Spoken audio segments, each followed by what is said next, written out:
Hello again, Lockpicking Paul here. What I've got today is a Brady slider Loto for Loto Lock Tuesday.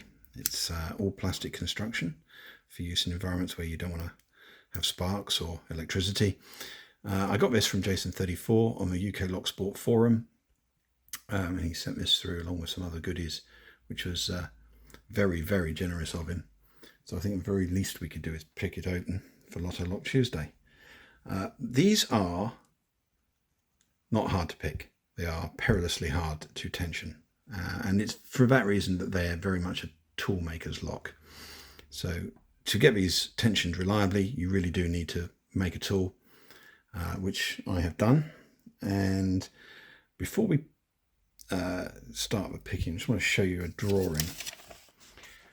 Where you place the pick in the lock makes a difference to whether or not you trap the sliders. The sliders are arranged in 2 rows of 3, top and bottom, looking side on.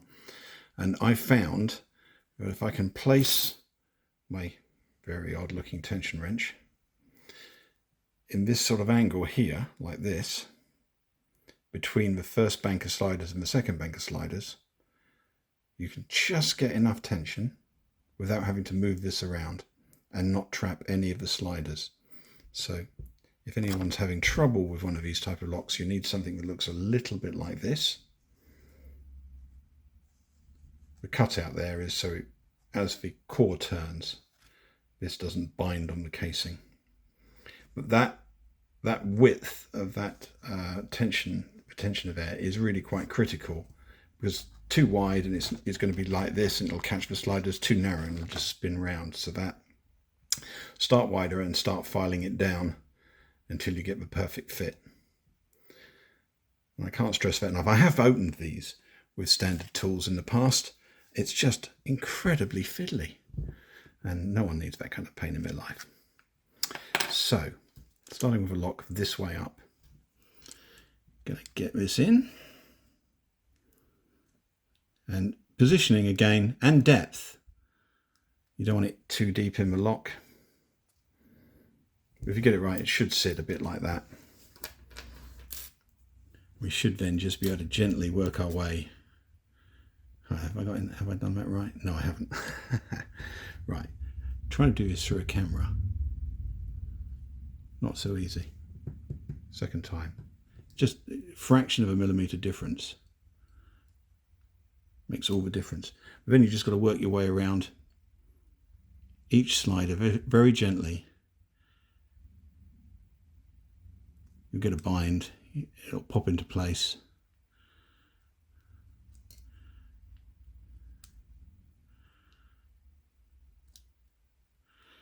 You might have to vary the tension a little bit. If the sliders stop binding, it's a case of just upping the tension just a smidge.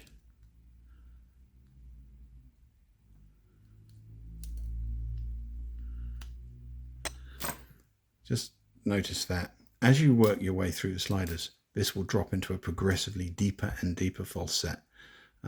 That's already started. It gets much deeper than that.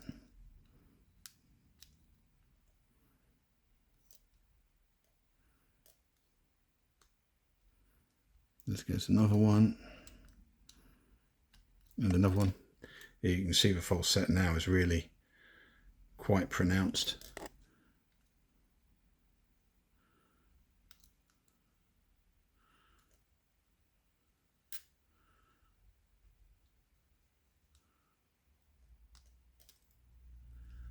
Yeah, that's actually a falset, would you believe? It's not open yet. Right, well, I think we're one slider off. Just got to find the one. I can't remember which order I was picking them in then. There you go. So that's open. Not hard, but like I said, if you haven't got the tensioning and the tool quite right, be prepared for a battle, because that is hard work. I did notice something actually on this lock earlier, and I'm going to open it up. I'm not going to gut it fully because there are gutting videos out there that do that and do it well. Plus the fact these things are a super faff to take apart and put back together again. But I did want to show something interesting on here. can't do it on camera, and I don't know what it yields, but there's actually a QR code printed on the side of the lock body or the cylinder body. I don't know what that is. I haven't looked at that. That's the core, and what you can see, because the lock's turned, those are the sidebars. There are two sidebars, one for each set of sliders, and so obviously there's the key. Put the key in, make life a little bit easier so nothing bad happens. You say, oh no, I can't do that until I've turned it. Yeah, you'll lose the sliders. Everything sort of reset. There you go. But as the key goes in, then the sliders will compress and allow it to turn. But that wasn't what I wanted to show. I just wanted to see if I can zoom in actually. Let's see if we can get the zoom. Trying a new camera setting. I can't find anything. Zoom.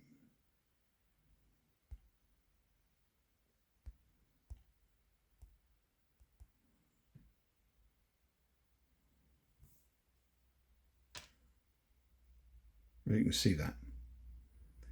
There's a QR code there. So I don't know what that is. I need to go and have a look at that, but it's on the actual lock body. I thought that's just an interesting thing. Anyway, that is it for today, for Loto Lock Tuesday. And thanks again to Jason34 for the locks. And that's my first Brady slider Lotto on camera. So I hope you enjoyed that. Thanks very much for watching, and enjoy your picking. Cheers.